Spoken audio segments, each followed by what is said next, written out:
Alô? Isto. Uma saudação fraterna a todos e todas, desculpa aí interromper, para iniciarmos o encerramento, desta Gotas de Sabedoria, o projeto. Queremos saudar a todos em casa que nos acompanham pelas nossas redes sociais, Queremos anunciar que já estamos com a nossa página, o nosso site da capela no ar, funcionando. Lá nós já colocamos as informações, avisos daqui de nossa comunidade, horário de missa, e tantos movimentos que nossa comunidade possui e que vocês podem conhecer e participar conosco, Então, vamos lá. www.capelasalesianocampus.org www.capelasalesianocampus.org.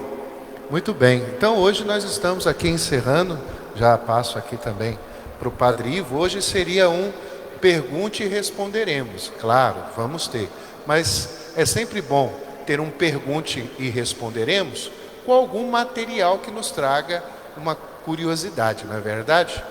Então, hoje eu trouxe aqui como proposta para apresentar algumas Bíblias, e a intenção, porque a gente pensa, são todas palavra de Deus, sem dúvida nenhuma, não é? Então, como aqui na sugestão, CNBB, a oficial. Então temos aqui, porque existem tantas Bíblias, mas nem sempre todas têm a mesma intenção, elas têm uma intenção. Então nós temos aqui a Bíblia, tradução oficial da CNBB, às vezes muda a capinha, Esta Bíblia, ela possui os textos, a tradução que é utilizado, os textos que são utilizados nas liturgias. Então, a versão que nós escutamos, por exemplo, na Santa Missa, são desta Bíblia aqui, Percebem? Por isso que, se você comprar esta Bíblia e já marcar em casa as leituras da missa e trouxer, vai ler igualzinho, direitinho. É a Bíblia da tradução da CNBB oficial. Quero chamar a atenção porque a gente fala para liturgia, não é só para missa, mas também para outros atos litúrgicos, como bênçãos, o sacramento do batismo e outros sacramentos que a gente pode realizar fora da missa. Os textos são da tradução aqui que nós temos da CNBB. É uma coisa que... Oficialmente, que a gente chama, é a Bíblia oficial da liturgia. Da liturgia. Tem que usar sempre essa Bíblia. Isso. Lembrei aqui uma coisa importante. Diácono, eu não sei muito bem a diferença, a quantidade de livros de uma Bíblia protestante para uma Bíblia católica. Vou dar um macetinho de videogame, como a rapaziada fala, que vai ajudar bastante. Toda a Bíblia católica, lá no comecinho, ela tem uma coisinha escrita chamada imprimatur. Imprimatur é a autorização para poder alguma tradução da Bíblia seja impressa e seja distribuída aos fiéis. Então ela costuma ficar no comecinho da Bíblia. Imprimatur. Se não tiver o imprimatur, não é Bíblia católica, ou no mínimo não é Bíblia autorizada, porque toda tradução que vai, aqui vou passar para mostrar para vocês, aqui imprimatur, Toda tradução ela precisa ser enviada para o Vaticano e o Vaticano autorizar, E aí ela autoriza o imprimatur, E aí um cardeal vai assinar, um bispo vai assinar o imprimatur aqui, Estão vendo? Imprimatur. Cauê, uma Sim, coisa senhor. importante É que a Bíblia não deve ser traduzida de qualquer língua. Ela tem que ser traduzida dos originais. Esse é que é o grande problema. Então, às vezes, o que encarece também a Bíblia é esse trabalho da tradução. Tipicamente, por exemplo, você vai mostrar aí a Bíblia de Jerusalém. A Bíblia de Jerusalém eles autorizaram que fosse traduzida. Mas o que era a tradução? Eram as notas e a introdução. A Bíblia mesmo, o corpo da Bíblia, vamos dizer assim, não podia ser traduzido do francês, que foi a primeira publicação, foi francesa. Tinha que traduzir dos originais. Aí que está, hebraico, aramaico, grego, não é nem latim, era do grego, do aramaico, do hebraico. Então, para pessoas entendidas, isso encarece a Bíblia. Agora, o que dá valor à Bíblia são as notas, né, explicativas, é uma característica da nossa Bíblia católica. A Bíblia dos crentes não tem nota, cada um interpreta como quiser. E depois a introdução ao livro, que é muito importante. Então, perceberam? Isso que o Padre está falando de fundamental importância. Toda a Bíblia católica, ela só vai ser autorizada se ela for traduzida dos originais. Pegar uma Bíblia já traduzida por francês, por italiano e traduzir para o português, não pode. Não pode. Tem que ser dos originais. Uma curiosidade, aqui nós temos a Bíblia chamada Bíblia do Peregrino. Um dos tradutores desta Bíblia está aqui em Campos, o padre, Valdir, do convento, é um dos tradutores desta Bíblia, né? É um redentorista. Depois até que eu vou procurar o nome dele, que eu esqueci, meu Deus. Ele dá aula lá no seminário, na teologia de Sagrada Escritura. Vê esse aqui, os autores, está aqui no começo.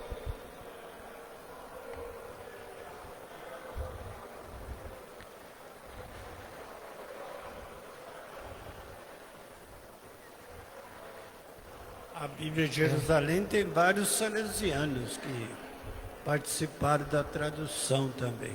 Ou é de Jerusalém? Acho que é de Jerusalém.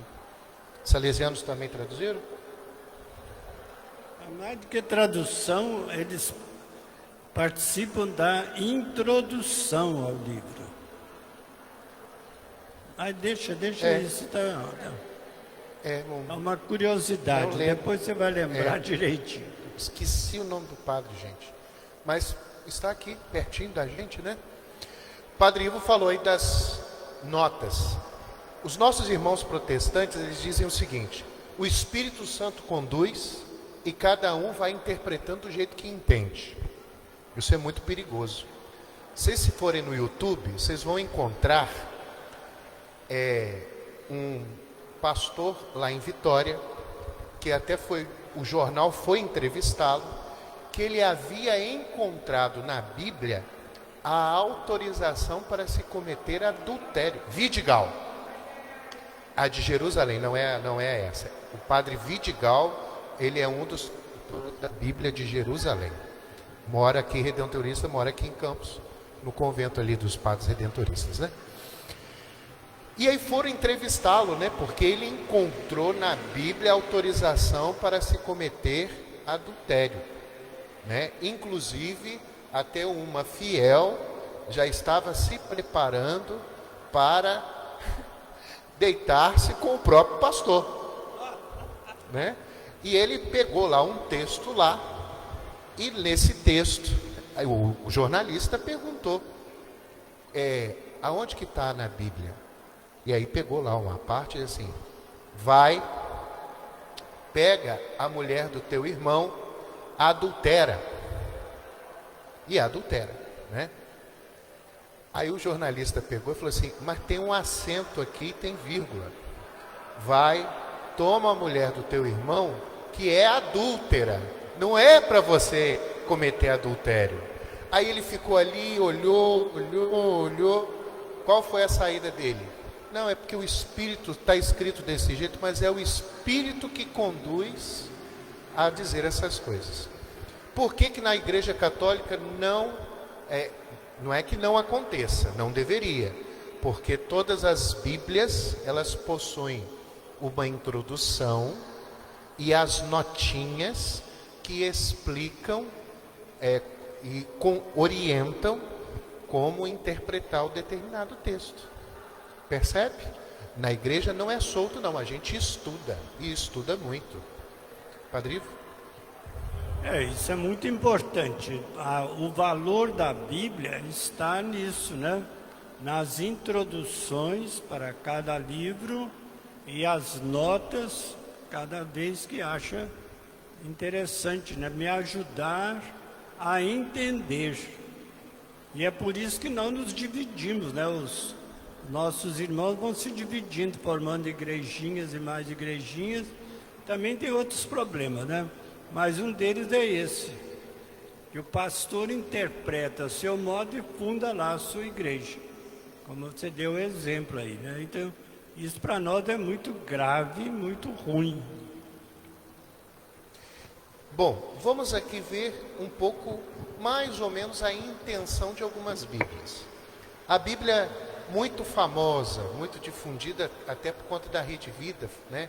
A Associação do Senhor Jesus difundiu muito a tradução chamada Ave Maria, né? Ela é uma Bíblia com poucas notas. Ela tem introdução a cada livro, tem notas, mas são poucas.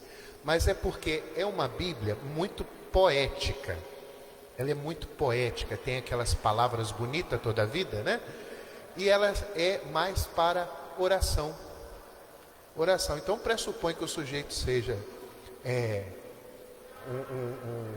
formado em literatura, que vai entrar na poesia e vai conseguir compreender a poesia. Porque é essa a intenção, por isso que ela é toda bonita, porque a intenção dela é para oração, para rezar.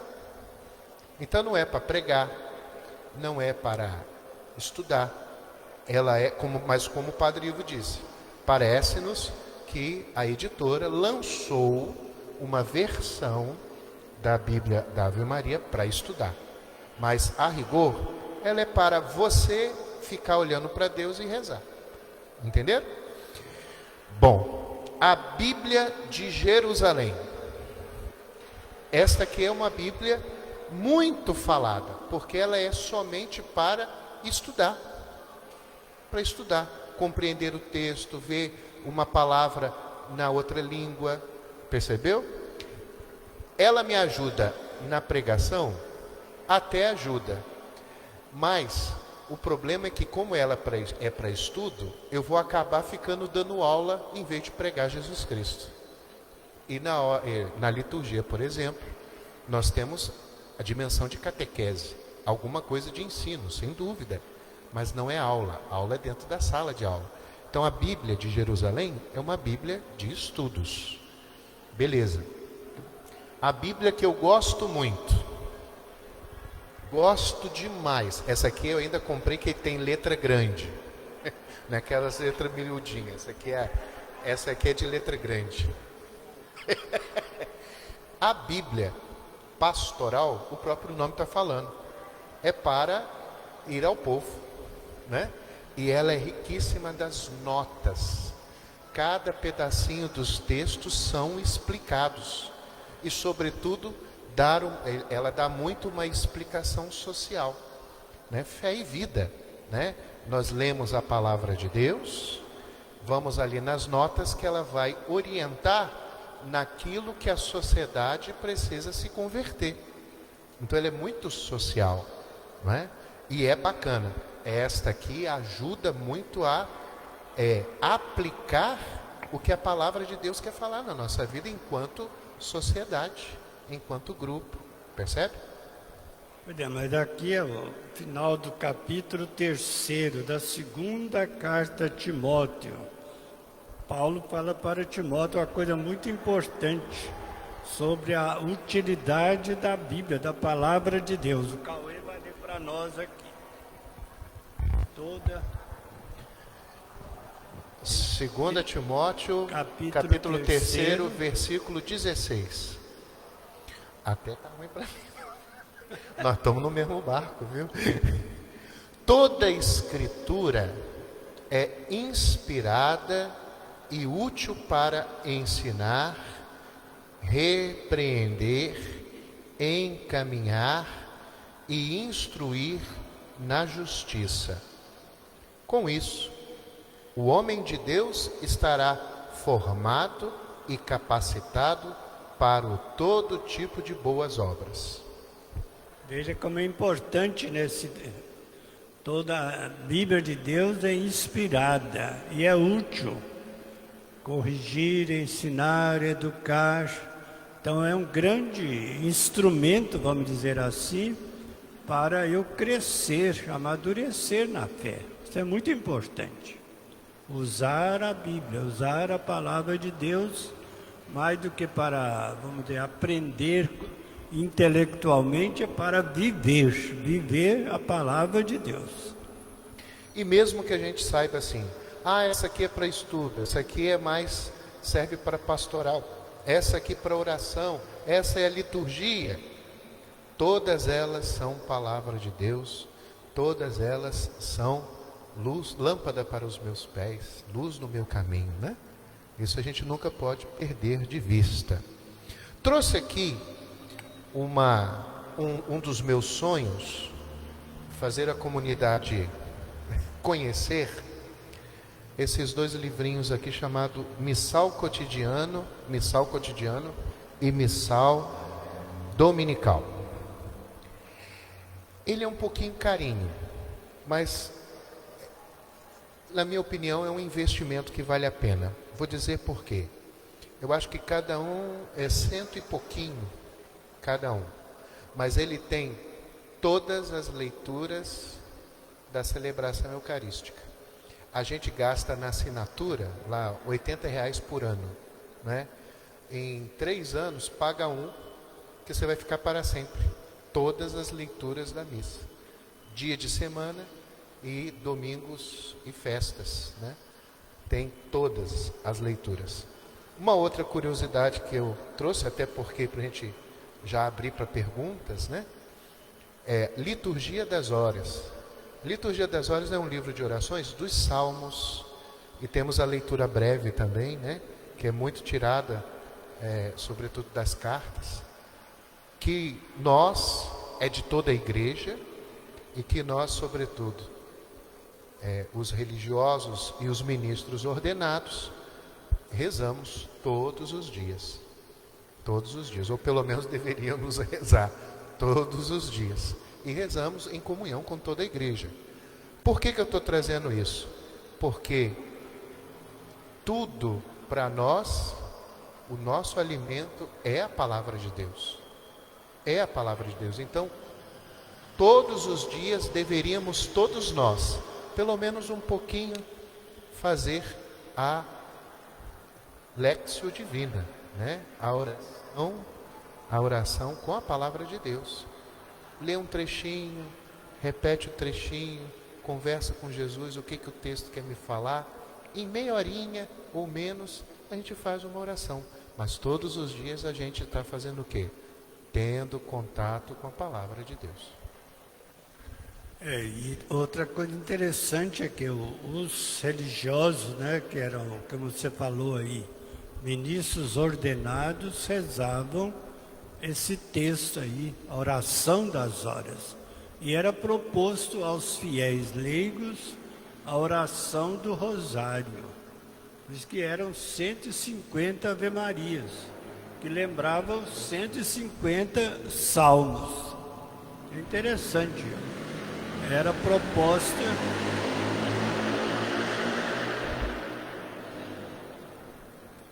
proposta para os fiéis rezarem, quando os religiosos, os padres, rezavam a liturgia das horas, que tinha muitos salmos, eles rezavam o rosário lembrando, né, os 150 salmos.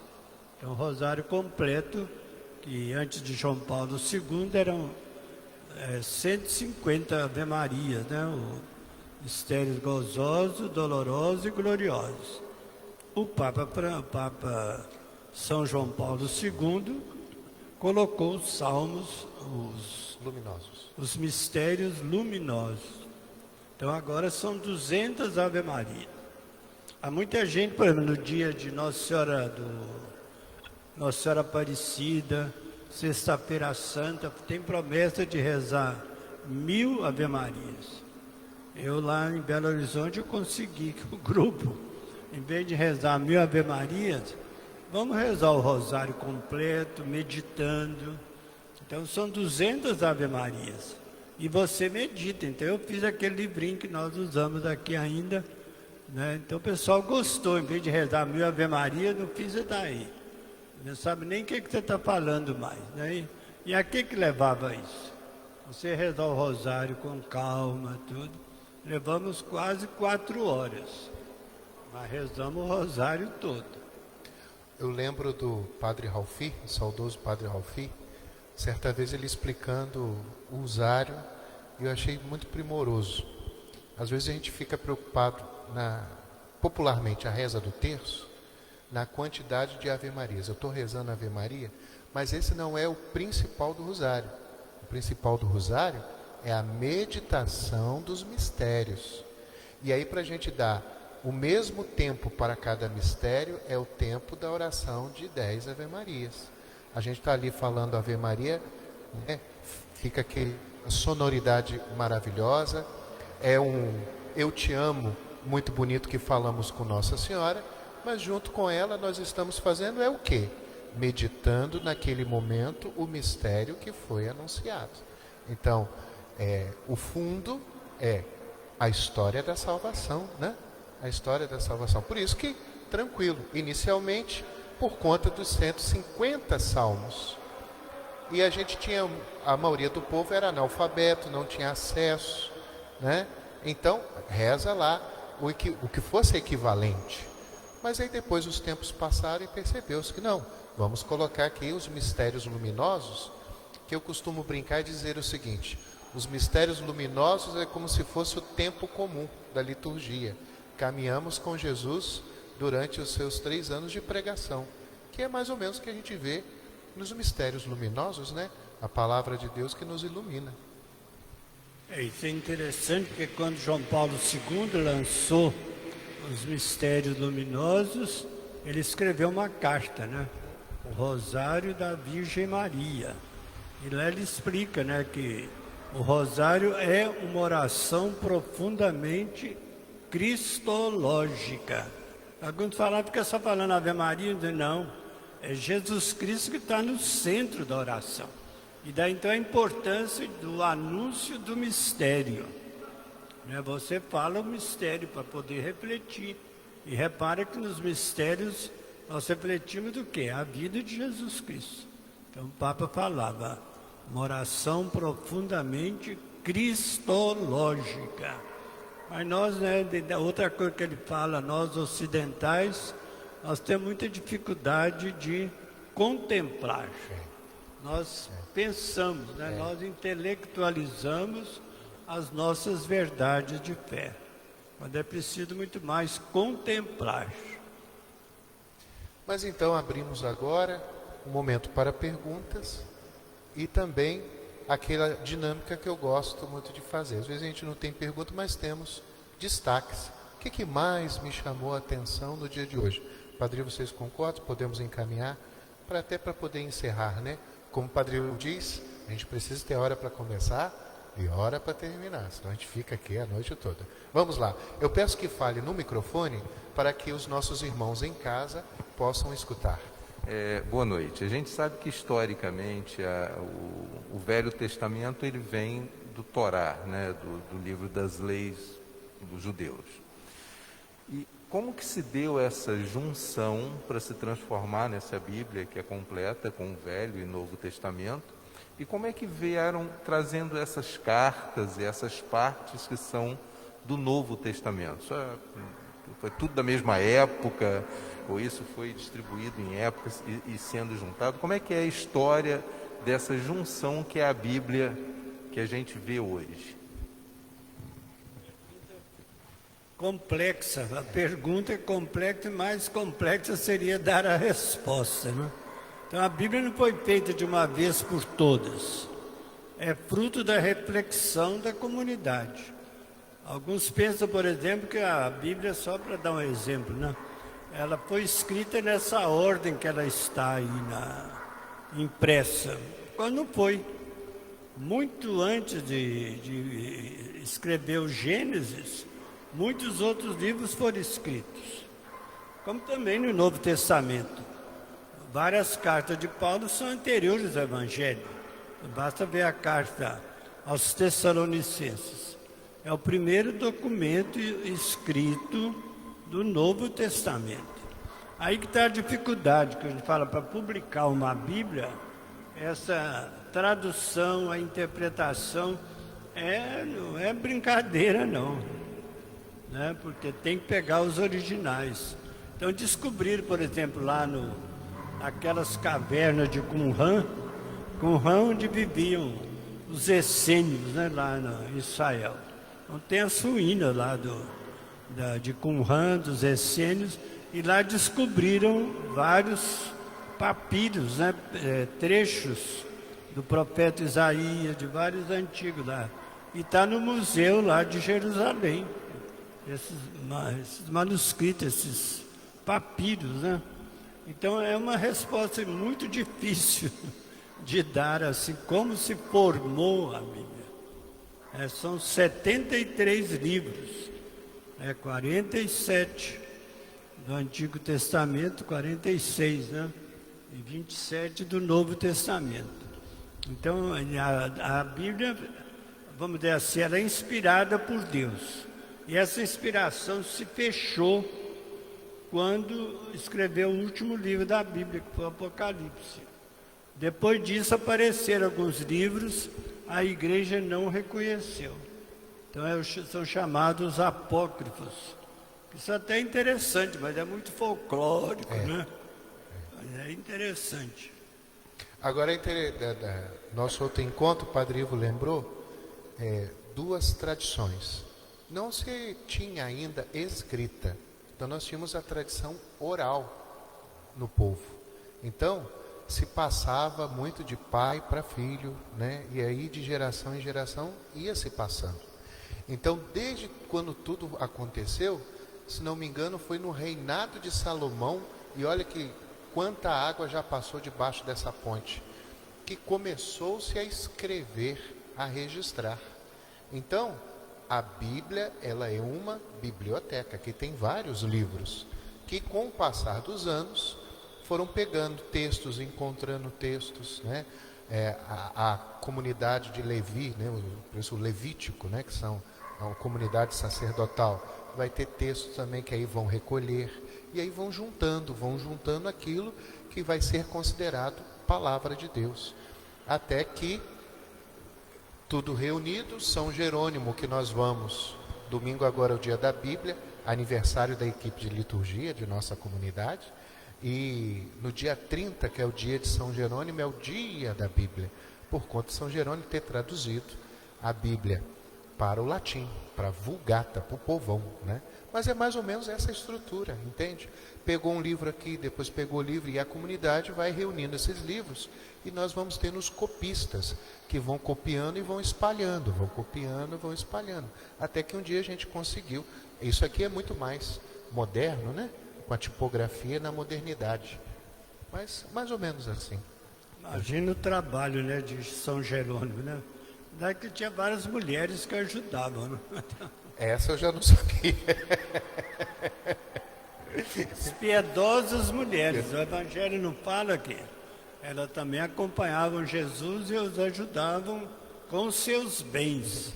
Não fala que tipo de bem, talvez são bens intelectuais, são bens da cultura, né? Então São Jerônimo, ele fez um grande benefício, traduziu a Bíblia unificando aquilo que ainda a maioria não estava em latim. Então a Bíblia que você não trouxe aqui, que hoje é até difícil, é a Vulgata. Vulgata de vulgus. Vulgus significa povo, né? Significa povo. Então a gente chamava Vulgata, que era a Bíblia só em latim, na tradução de São Jerônimo. Eu ainda usei essa Bíblia na teologia. A gente encontra muito a Vulgata na internet. Você diz assim, eu quero esse trecho em latim. Aí o Google, por exemplo, te joga para a Vulgata e te mostra a tradução da Vulgata em latim. Muito interessante. Minhas irmãs, uma pergunta ou o que mais chamou atenção? O que mais chamou atenção? Boa noite a todos. O que mais me chamou a atenção foi a relação assim às Bíblias, né? Eu não tinha noção de que tinha que ter o imprimato. Eu via o imprimato, mas eu não entendia, entendeu? A importância, isso. E com relação às traduções, como elas são diferentes.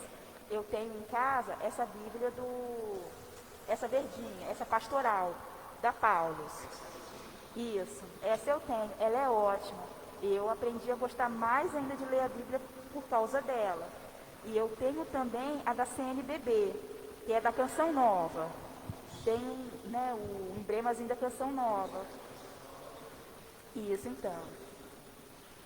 Assim, eu, né, sempre lia a Bíblia, lia por ela. Mas depois que eu entrei assim, no apostolado da oração, aí a nossa governadora sempre nos dá, né, a cada dia, a leitura diária do Salmo. E aí ela nos, assim, no caso, nos pediu para que a gente tivesse a Bíblia da Paulus. Então eu conheci essa Bíblia e assim, nossa, a leitura para mim fluiu mais. Eu passei a ter mais facilidade com ela. E eu fui aprendendo também que, no caso, a pessoa parece que consegue compreender mais assim, a palavra de Deus, a Bíblia, parece que depois, quando a gente passa a ter determinadas tribulações. Parece que quando a gente estiver jovem, a gente lê, mas tipo que aquilo não cai assim na gente, não cai uma ficha, entendeu? Quando eu li a Bíblia e eu era jovem, eu não compreendia muito, eu deixava muito a Bíblia de lado em casa. E depois, assim, né, os anos vai passando, a gente chega àquela fase adulta e passa a vir determinadas tribulações, parece que a Bíblia ela faz mais sentido na nossa vida. Em tudo, assim, no que acontece diariamente. Aí aconteceu determinadas coisas ao longo do nosso dia, quando a gente de repente abre a Bíblia, parece que aquilo sim foi pra gente, foi a palavra de Deus para a nossa vida, para aquele momento que a gente está vivendo, entendeu? É assim, eu gostei muito de ouvir mais assim, sobre a Bíblia, porque eu não tinha muito essa noção. Kelly. Faltou, você não trouxe a chamada Bíblia, a Teb. A Teb, a palavra Teb significa tradução ecumênica da Bíblia. Ecumênica. Então se uniram vários grupos, né, católicos e várias igrejas, né, cristãs, para traduzir. Aí ficou aquele problema. E se nós não nos entendermos? Aí um deles, né, um católico lá, falou assim: vamos começar pela tradução da carta aos Romanos. Se nós conseguirmos chegar ao fim da tradução, é um sinal que vamos traduzir toda a Bíblia. Por quê? Na carta aos Romanos é que está muito claro o problema da... Como é que fala lá? A justificação pela fé. Que os crentes, né, Lutero falava o contrário. As minhas obras é que é importante. Pode pecar à vontade, tudo que você tiver fé, né, você vai salvar. As obras é que resolvem. Mas daí a justificação é a gratuidade da salvação. E está muito claro, ela começa lá na carta aos Gálatas e depois fica mais claro na carta aos Romanos. Então foi uma proposta interessante. Se nós conseguirmos traduzir a carta aos Romanos sem, né, divisão entre nós vamos traduzir até o fim, que é o grande ponto da discórdia, né, com os crentes. A justificação pela fé, a gratuidade do amor de Deus que me salva. Viu, Kelly? O Padre Ivo aqui nos trazendo uma contribuição no que você disse, né? Várias Bíblias vão trazendo para nós, né? Então, num dialogar com alguém cristão de outra denominação, o melhor é a Bíblia TEB, que ela é tradução ecumênica, não é verdade? Mas na sua fala, toda primorosa, gostei muito disso. Quando a gente passa por tribulações, etc., e a gente busca orientação na palavra de Deus, parece que a gente entende melhor. Porque essa é a tônica. A palavra de Deus é viva. Ela é a chuva que fertiliza o chão, né? Então, não só na tribulação, mas toda a nossa vida deve se alimentar da palavra de Deus, não é verdade? E sem dúvida nenhuma, às vezes a gente tem os momentos da nossa vida que também são propícios para a gente procurar a palavra de Deus. Obrigado por sua partilha, viu? Agora, minha irmã, o que mais você gostou? Pelo menos, o que mais te chamou a atenção? A barriga do diácono está grande, estou pensando em emagrecer. Não, mas não precisa perguntar, mas assim, o que mais te chamou a atenção hoje? Eu gosto muito de ouvir. Qual é o seu nome? Josenir. Mas o que acontece? Eu gostei muito das Bíblias. Eu tenho aquela da Canção Nova, tem a Ave Maria e tem a Jerusalém também, que eu ganhei de presente. Mas assim, eu não consigo assim passar aquilo que eu entendo para outros. Eu gostaria até de saber. Mas o que acontece? Todos os dias eu leio um pouquinho, né? E é como ela falou mesmo, quando a gente assim, né, vai começando a entender, acompanhando, a gente consegue passar, né?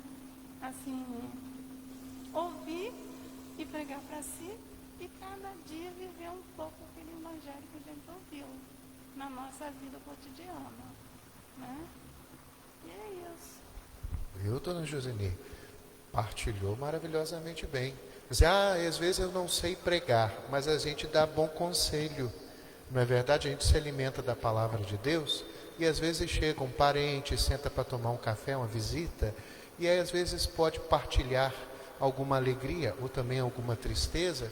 Aí a gente lembra algum pedaço da Bíblia e fala aquele pedaço, né, para exortar, confortar um irmão ou irmã. Então, estamos no caminho certo.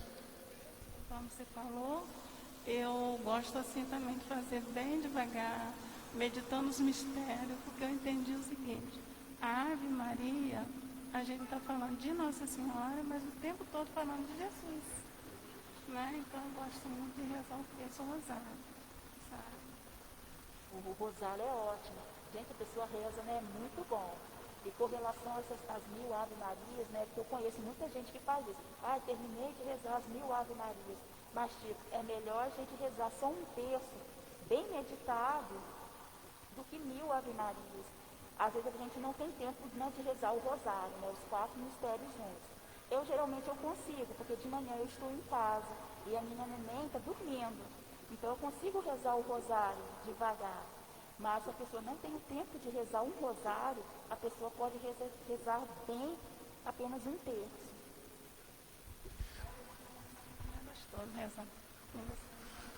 Uma característica muito das igreja católica bacana, das várias modalidades de oração, a gente tem uma característica muito, Padre Ivo, até na homilia do domingo citou um pouco, né, do pós-moderno, né? Pós-modernidade é muito velocidade e barulho. Então muito a gente está acostumado com velocidade, barulho, até cinema, muito flash. Então a gente está muito se acostumando com barulho. E graças a Deus na igreja a gente tem a oportunidade. Tem também muito louvor, legal. Mas fundamentalmente a gente precisa ter o silêncio. O silêncio, né? Então às vezes na nossa adoração santíssima aqui em nossa comunidade nós temos essa tônica: tempo de silêncio para olhar para Jesus no Santíssimo Sacramento. A gente, nessa velocidade no corre-corre, a gente até em casa, a gente não aguenta o silêncio, a gente tem que ligar pelo menos a televisão para fazer barulho. Por quê? Muito silêncio. Porque no silêncio a gente se confronta, no silêncio, né? Incomoda, nos traz a reflexão. Mas obrigado a todos. Obrigado não, né? Porque não é obrigado. Aqui para o povo ouvir. Marcelo quer. Não, ele perguntou da Bíblia. Mas o destaque, Wilson. Mas antes eu volto a você. A nossa amiga Edilma. Aqui está aqui na técnica, né? Edilma.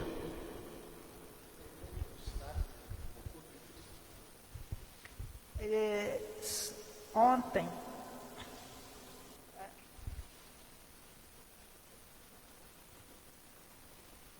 hoje eu ouvindo uma das homilias, né, que assim, eu gosto também de estar lendo, e ouço também algumas homilias também para a gente, né, verificar, né, da gente assim algumas coisas para ver se o pensamento, né, se está tudo fluindo de acordo. E uma coisa hoje que se confrontou muito foi justamente essa questão do silêncio nessa pergunta, né? Como o Padre Ivo tinha falado na sexta-feira passada, Lucas, né, o evangelista da oração, né? Então a gente vê assim, Jesus na oração e está ali junto dos seus discípulos, e quando pergunta, quem dizes quem eu sou? Então a resposta vem justamente hoje, né, para a gente, para nós, quem é Jesus Cristo? Só vamos conseguir responder, acredito, que se a gente tiver nesse momento de silêncio, de oração, que é o conflitante, que aí a gente vai se deparar com ele mesmo, né? E qual é a nossa resposta que vamos dar? Então, o momento de silêncio, de fazer esse silêncio, hoje é muito complicado, né? Quantas vezes que já tivemos que parar aqui por conta do barulho da moto? Às vezes quando a gente está tentando, igual a uma criança, né, que está tentando, a gente está tentando botar para dormir, e que vem aquele barulho e ela, né, se espanta. É a vida nossa, acho, de oração, eu vejo muito nisso, né? Então, cada vez mais a gente tem que centrar na palavra, né? Pedindo justamente esse discernimento, nessa intimidade com Ele. Marcelo, um destaque que você mais gostou hoje? Acho que só um agradecimento, né, a vocês em poder estar proporcionando esse momento de estudo, e a gente que tem essa nossa vida corrida, né? Então é importante a gente estar discutindo, nos leva a pensar, nos leva a refletir, né? E isso aí é extremamente importante. Então é um agradecimento a vocês e nos dar essa oportunidade de pensar sobre a Bíblia, sobre a religião e a importância disso para a gente. Proposta, né? Se for aceita, né? Por que uma vez no mês a gente não dá umas pinceladas dessa em uma carta, né? Eu acho que até assim, mais interessante para mim, embora que eu goste de ler também, o Antigo Testamento, porque às vezes a gente passa muito batido nele, até para chegar a entender o que está acontecendo no Cano Novo, né? O que levou aquilo ali. A proposta é excelente, Edilma. Estava com o padre diretor, o padre Francisco, e ele já programou para o mês de outubro seguir sempre a intenção daquele mês, né? Então o mês de outubro irá se iniciar e nós já estamos com o material para iniciar o Gotas de Sabedoria. O que é o Gotas de Sabedoria? Nós aprendemos tudo da Bíblia nessas sextas-feiras? Claro que não, tem muito mais coisas, mas são pequenas gotas, né, que pelo menos nos refrescam um pouco a sede, mas a gente continua com sede, porque não é o poço da Samaritana, não é a água viva. A água viva é a própria palavra de Deus, é o próprio Jesus. Então, nós sempre vamos organizar dentro do mês alguma temática do Gotas de Sabedoria. Então, esse mês o Gotas de Sabedoria a Bíblia, que é o mês da Bíblia. Mês de outubro é o mês missionário. E aí o Padre Francisco já selecionou o material das missões salesianas, entender o que é ser missionário, os missionários salesianos, e também os gotas de salesianidade. Então, para a gente conhecer Dom Bosco, conhecer a congregação, conhecer a família salesiana. Então, assim, a proposta é perfeita, mas a gente já está com essa estruturação que o Padre Francisco já preparou. A gente só está vendo agora o dia da semana, quantas vezes. Eu disse para ele, e a gente está dialogando, que talvez toda sexta-feira fique um pouco pesado, porque às vezes a gente pode ter um compromisso, um aniversário, a gente pode ver outro dia de semana. Vamos convidar mais pessoas a estar participando conosco, né? Mas mês de outubro, a gente já vai organizar, vamos publicar no nosso site, na missa vamos dar nos avisos, vamos no Gotas de Sabedoria. Agora o tema vai ser o mês missionário e também um pouco de Dom Bosco, tá bom? Vamos então encerrar, já estamos abençoados porque estávamos numa Santa Missa. Vamos então cumprimentar a nossa mãe. Dom Bosco dizia que esta casa é dela e ela anda aqui. É interessante que no leito de morte Dom Bosco dizia, ela está aqui, né? E a turma não entendia direito, não, ela está aqui, né? Então, ela que está aqui conosco, junto com o nosso Senhor, sem dúvida nenhuma, nós vamos cumprimentá-la então, né? Em nome do Pai, do Filho e do Espírito Santo. Ave Maria, cheia de graça, o Senhor é convosco. Bendita sois vós entre as mulheres, bendito é o fruto do vosso ventre, Jesus. Santa Maria, Mãe de Deus, rogai por nós, pecadores, agora e na hora de nossa morte. Amém. Nossa Senhora Auxiliadora, rogai por nós. São João Bosco. Continuaremos unidos em nome do Pai, do Filho e do Espírito Santo. Amém. Ide em paz e o Senhor sempre vos acompanhe. Até a próxima, meus irmãos e minhas irmãs aí de casa que nos acompanham. Deus abençoe. Um excelente final de semana. Um abraço, até a próxima. Tchau, tchau.